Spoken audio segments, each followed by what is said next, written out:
दोस्तों बहुत बहुत स्वागत करता हूं आप सभी का। क्या प्रधानमंत्री नरेंद्र मोदी 2029 से पहले प्रधानमंत्री की कुर्सी से हट जाएंगे? अगर हां, तो फिर उनका अगला उत्तराधिकारी कौन होगा? इस समय पूरे देश में इसी बात को लेकर चर्चा हो रही है। प्रधानमंत्री मोदी के उत्तराधिकारी को इस समय ढूंढा जा रहा है और सवाल यही उठ रहा है, क्या पीएम मोदी 2029 से पहले रिटायर हो जाएंगे? और अगर रिटायर हो जाएंगे तो फिर उनका सक्सेसर, उनका उत्तराधिकारी कौन होगा? यही सवाल जब आरएसएस चीफ से पूछा गया तो उन्होंने जो जवाब दिया उससे देश की राजनीति में खलबली मची हुई है। तो आरएसएस चीफ ने प्रधानमंत्री के उत्तराधिकारी को लेकर क्या कुछ कहा है आपको बताएंगे। वहीं इस बीच मोदी और राहुल के बीच तुलना की जा रही है कि कौन किससे आगे है। विदेश दौरों के मामलों में सबसे ज्यादा विदेशी दौरा कौन करता है, कब करता है, इसको लेकर एक आंकड़ा, लेखा जोखा भी सामने आ चुका है। तो आज इस वीडियो में यह भी समझने की कोशिश करेंगे कि सबसे ज्यादा विदेशी दौरा कौन करता है और कब करता है। लेकिन सबसे पहले इस मुद्दे पर बात करना जरूरी है, क्या वाकई प्रधानमंत्री नरेंद्र मोदी 2029 से पहले रिटायरमेंट ले लेंगे? और अगर रिटायरमेंट लेंगे तो उनका उत्तराधिकारी कौन होगा? दोस्तों, ये सवाल कई सालों से देश की सियासत में गूंज रहा है। यह सवाल पहली बार नहीं उठाया गया, इससे पहले यह सवाल कई बार उठाया जा चुका है। जैसा कि आप लोग जानते हैं कि मोदी 2014 से पहले गुजरात के मुख्यमंत्री थे। 2014 में वो पहली बार प्रधानमंत्री बने, 2019 में दूसरी बार प्रधानमंत्री बने, 2024 में तीसरी बार प्रधानमंत्री बने और 2025 में उन्होंने 75 वर्ष की आयु भी पूरी कर ली। बीजेपी में एक सिद्धांत काम कर रहा है, मार्गदर्शक मंडल। कहा जाता है कि जब किसी बीजेपी नेता की उम्र 75 वर्ष हो जाए या उससे पार हो जाए तो उसे मार्गदर्शक मंडल में भेज दिया जाना चाहिए। यह नियम प्रधानमंत्री पर लागू नहीं हुआ। कायदे से तो सितंबर के महीने में ही मोदी जी को मार्गदर्शक मंडल में भेज दिया जाना चाहिए था, लेकिन अभी तक उन्हें मार्गदर्शक मंडल में नहीं भेजा गया। अब इसके पीछे बीजेपी की क्या मजबूरी है या फिर वो जानबूझकर ऐसा कर रही है, ये तो आप लोग जानते हैं कि बीजेपी अगर चुनाव इस समय जीत रही है तो मोदी जी के चेहरे पर ही चुनाव लड़ा जाता है। चाहे वो पार्षद का चुनाव हो, विधानसभा का चुनाव हो, लोकसभा का चुनाव हो, इन्हीं के चेहरों पर लड़ा जाता है। चूंकि प्रधानमंत्री की उम्र 75 वर्ष हो चुकी है, 75 वर्ष वो पार कर चुके हैं, इसलिए सैद्धांतिक तौर पर कहा जा रहा है कि अब उन्हें इस कुर्सी से हट जाना चाहिए। जब यही सवाल आरएसएस चीफ मोहन भागवत से पूछा गया तो उन्होंने इसको लेकर दो टूक जवाब दिया है और जो जवाब दिया है उसने कई सारी आशंकाएं, संभावनाएं पैदा कर दी हैं। तो सबसे पहले इस हेडलाइन को देखिए। दोस्तों, इसी हेडलाइन के बाद देश में यही चर्चा छिड़ी हुई है कि नरेंद्र मोदी के बाद कौन होगा अगला पीएम। दरअसल एक कार्यक्रम के दौरान जब आरएसएस चीफ से पूछा गया कि मोदी जी के बाद अगला पीएम कौन होगा तो इस पर संघ प्रमुख ने कहा कि कुछ सवाल मेरे अधिकार क्षेत्र से बाहर हैं, इसमें मैं अपनी राय नहीं दे सकता, मैं सिर्फ शुभकामनाएं दे सकता हूं और कुछ नहीं।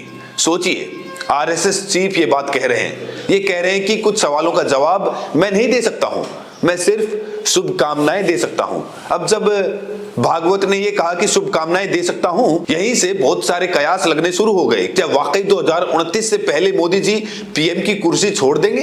क्योंकि यहां शुभकामना शब्द का प्रयोग किया है आरएसएस चीफ ने। वो चाहते तो सिर्फ इतना ही बोल सकते थे कि भाई मैं इसमें कोई राय नहीं दूंगा, ये मेरे अधिकार क्षेत्र से बाहर है, लेकिन उन्होंने कहा मैं शुभकामना दे सकता हूं। इसी बयान के आधार पर कहा जा रहा है कि मोदी जी 2029 तक पीएम की कुर्सी पर नहीं रहेंगे। हालांकि उन्होंने आगे ये भी कहा कि मोदी जी के बाद कौन होगा ये तय मोदी जी और बीजेपी को करना है। यानी प्रधानमंत्री मोदी अपना जो उत्तराधिकारी है वो खुद ही तय करेंगे। वहीं यही सवाल जब बीजेपी के नेताओं से पूछा गया, जब महाराष्ट्र के सीएम फडणवीस से पूछा गया तो उन्होंने कहा कि किसी और का नाम सोचने की जरूरत नहीं है। उन्होंने बताया कि पीएम मोदी स्वस्थ हैं और वही 2029 तक नेतृत्व करेंगे। उन्होंने कहा कि पीएम मोदी पूरे तरीके से स्वस्थ हैं, वो किसी 40 वर्षीय शख्स से ज्यादा कड़ी मेहनत करते हैं, वो दिन में 17 घंटे से ज्यादा काम करते हैं, कभी भी बैठकों के दौरान जमाई नहीं लेते। जब वो शारीरिक और मानसिक रूप से स्वस्थ हैं तब उनके अलावा किसी और को देखने का सवाल ही नहीं उठता। वो 2029 में भी हमारे नेता रहेंगे। तो ये फडणवीस का बयान है। फडणवीस को आप लोग जानते हैं कि इनके पिता भी बीजेपी में थे और अभी कहा जा रहा है कि कृपा से ये मुख्यमंत्री बने हुए हैं। तो जिन लोगों ने इन्हें मुख्यमंत्री बनाया है ये उस सवाल पर क्या ही ईमानदारी से जवाब दे पाएंगे। लेकिन सवाल यही उठता है, क्या मोदी जी 2029 तक पीएम की कुर्सी पर रहेंगे? इस सवाल का जवाब हर कोई जानना चाहता है। इस सवाल का जवाब तो मिला, लेकिन आधा अधूरा। कहा जा रहा है कि अगर मोदी जी पीएम की कुर्सी से हटेंगे तो फिर यूपी में भी सत्ता परिवर्तन हो जाएगा। हालांकि बीजेपी में अभी तक पीएम मोदी के उत्तराधिकारी के नाम को फाइनल नहीं किया गया। वहीं इस समय लोकसभा में नेता विपक्ष राहुल गांधी के आगामी जर्मनी दौरे को लेकर बवाल मचा हुआ है। इस बीच बहस यही छिड़ी हुई है कि 2025 में पीएम मोदी और राहुल गांधी में कौन ज्यादा बार विदेश गया है। दोस्तों, आपको बता दें कि 15 और 20 दिसंबर को राहुल गांधी जर्मनी दौरे पर जा रहे हैं। 19 दिसंबर तक संसद का शीतकालीन सत्र चलेगा।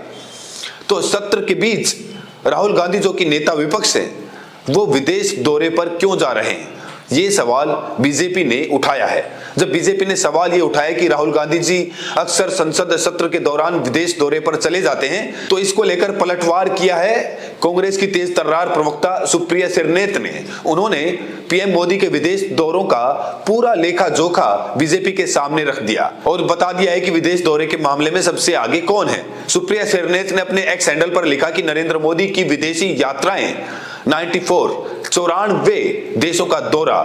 मोदी की लगभग 85% विदेशी यात्राएं संसद सत्र के दौरान ही होती हैं। तो बीजेपी जो ये आरोप लगा रही है कि राहुल गांधी अक्सर संसद सत्र के दौरान विदेश चले जाते हैं, चल नहीं जाते, भाग जाते हैं, कहती है बीजेपी। तो यहां पर सुप्रिया श्रीनेत ने पूरा लेखा जोखा पेश कर दिया और पूरे आंकड़ों के साथ 2014 से 2025 तक बता दिया कि कब कब संसद सत्र के दौरान प्रधानमंत्री नरेंद्र मोदी विदेश दौरे पर गए हैं। तो बीजेपी को आईना दिखाया सुप्रिया श्रीनेत ने और बता दिया कि देखो सबसे ज्यादा विदेशी दौरे कौन करता है और आज देश की विदेश नीति की क्या हालत हो गई है। इतना ही नहीं, सुप्रिया श्रीनेत ने तो यहां तक कह दिया कि देश में संकट के समय भी मोदी जी विदेश यात्राओं पर चले जाते हैं और कई सारे एग्जाम्पल उन्होंने यहां पर दिए। पुलवामा आतंकी हमला 2019 जब हुआ था तो थोड़े दिनों के बाद वो दक्षिण कोरिया चले गए थे। लॉकडाउन जब आया था जनवरी 2020 में, भारत में पहला कोविड केस आने के बावजूद सिडनी में ऑस्ट्रेलिया भारत बिजनेस फोरम में शामिल हुए।